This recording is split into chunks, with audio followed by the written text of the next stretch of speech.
So I think, the amount of unknown knowns has to be very limited in this case. And I think. Yeah, the Iranian professor from Tel Aviv speaking about unknown knowns. Interesting. Everyone's Donald Rumsfeld, dude. Everyone turns into Donald Rumsfeld like overnight. It's crazy. It's pretty obvious that like any kind of popular discontent that could have been brought about was a grave miscalculation because Israel did Israel shit. Even if someone was anti-Islamic Republic living in Iran, okay? Even if someone was anti-Islamic Republic and they're living in Iran, when Israel kills a bunch of your neighbors and blows up your city blocks and you feel that fear that many other neighbors of Israel have felt, it becomes real for you. All of a sudden you're like, no, I actually don't care. I hope they defend me. I hope my government protects me.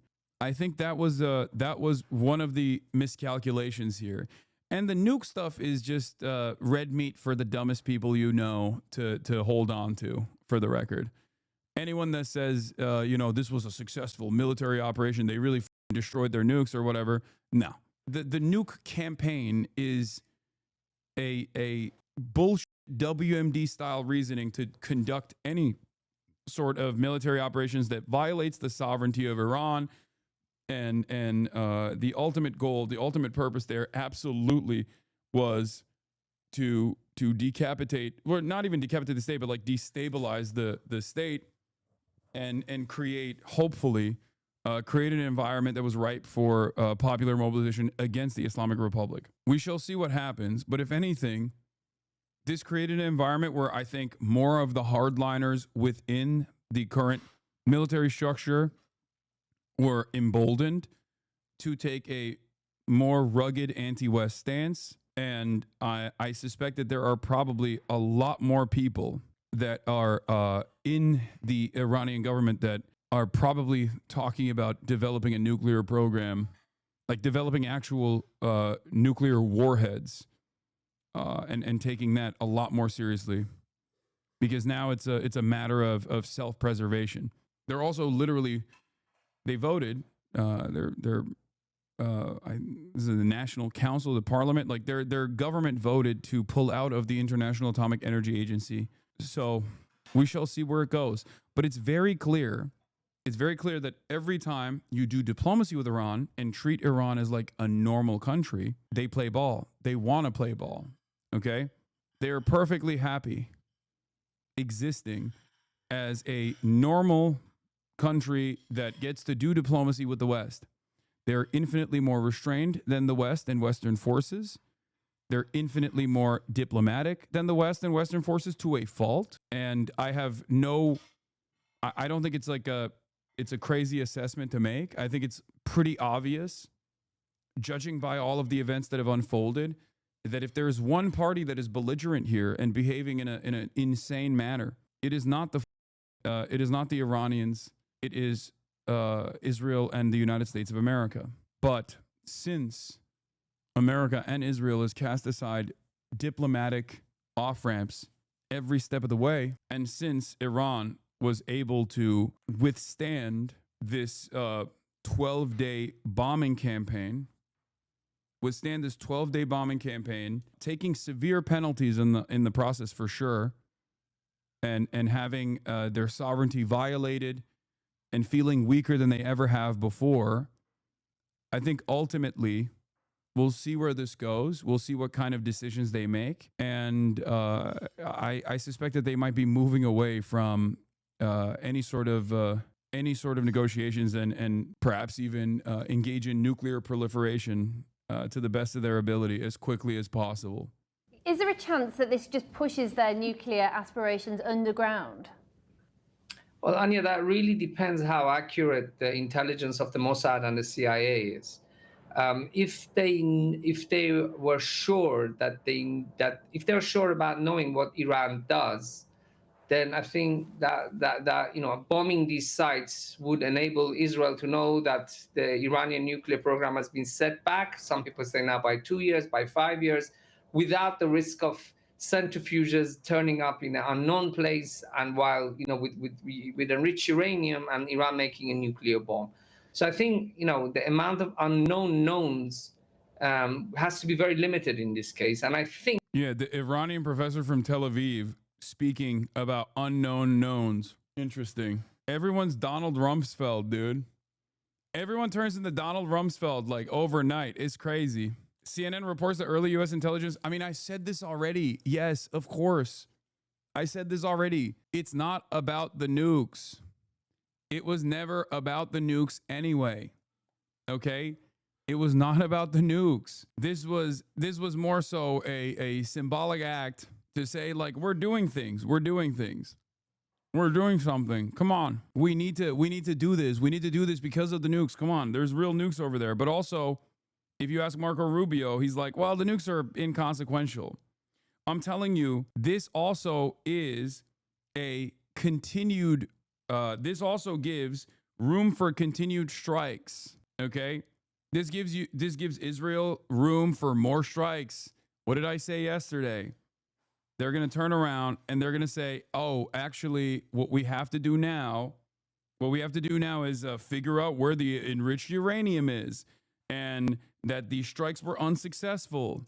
Just like a lot of liberals hyper focus on whether or not this bombing campaign is constitutional or not, without actually addressing the real problem, which is that this bombing campaign happened at all.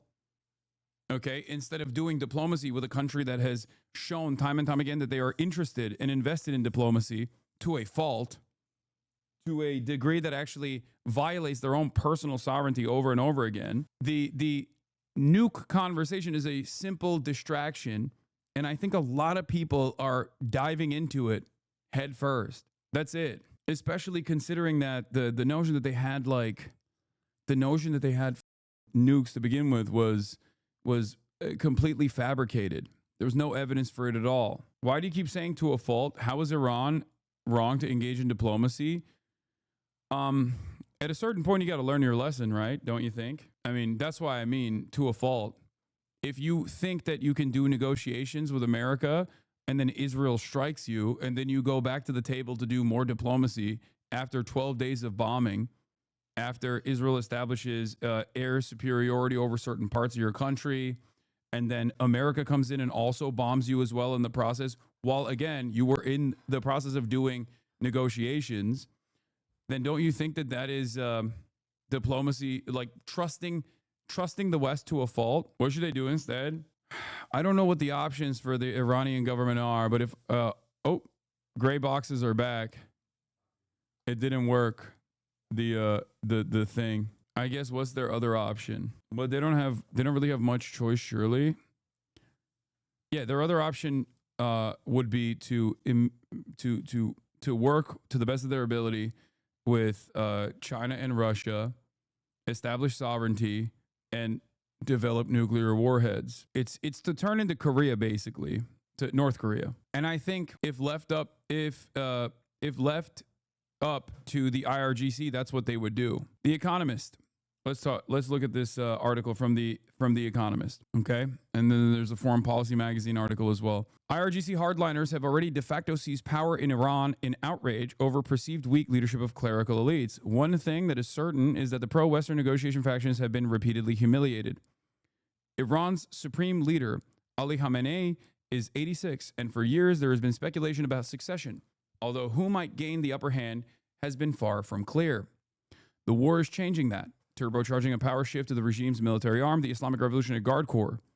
In the first days of the fighting, Mr. Khamenei, aging and isolated for his own safety, disappeared from the scene like the Shia's hidden imam. He delegated decision-making to a new council, or shura, dominated by the IRGC.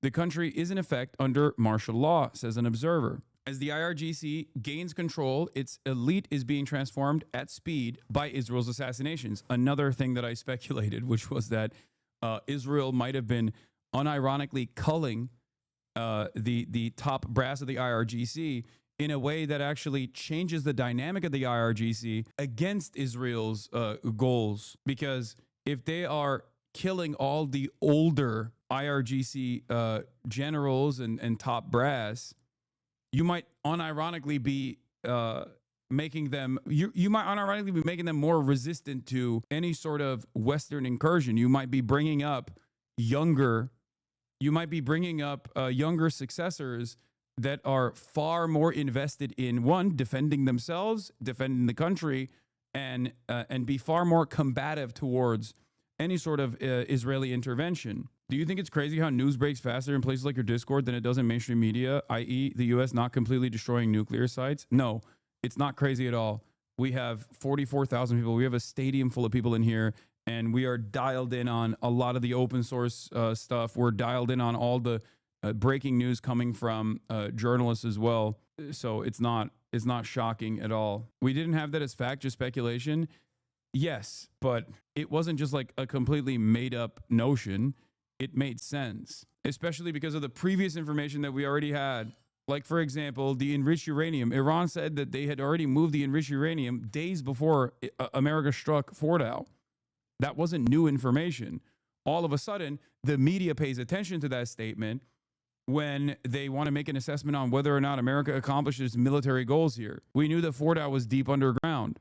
And for the record, CNN exclusive, early U.S. intel suggests American strikes did not destroy Iran's nuclear sites and likely only set the program back by months, sources say. So one thing that we knew about Fordow, especially, and all of Iran's like ballistic missile production sites and all of Iran's nuclear sites in general, the ones that could be weaponized in the future, where you can build like fuselages or centrifuges and enrich uranium, like they are deliberately placed on the side of a mountain deep underground with the sole purpose of withstanding nuclear strikes. Even it is designed specifically so that like even if America's greatest bunker buster bombs strike it, it's supposed to withstand that. If the nuclear issue is a distraction, then why did the Obama admin commit to the JCPOA?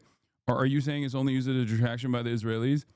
I think the reason why Barack Obama committed to the JCPOA was that it was unironically one of the few instances where the State Department at the time and America at the time were able to commit to a diplomatic solution rather than a militant one. And yes, Israel absolutely hated that. Are you kidding me? Why do you think there is this notion that Obama is the world's greatest Jew hater? Have you never heard this before?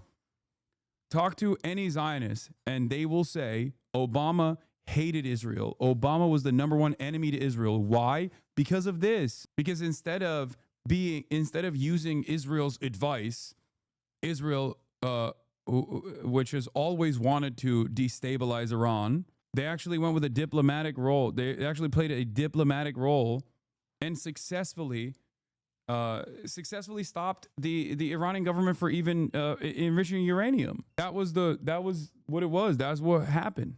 Anyway, I can say with reasonable confidence that the recent operation was undertaken against Iran's nuclear program, knowing that it would be difficult for Iran to hide additional nuclear sites. And you're in Israel. What's the mood like there over this situation? Difficult, 12 days. We've been being woken up twice a night by missile attacks. I'm a native of Tehran myself. I'm used to, my childhood was spent during the Iran-Iraq war. And now my children in Israel, they've had to go to bomb shelters twice a night, and children across Israel. It's been a hard war. We've seen houses demolished. Iran's missiles are very powerful. We are very lucky to have defenses against them. Unlike the war in Gaza, Anya, what's interesting is that 70... Yeah, I don't care about this interview. All right.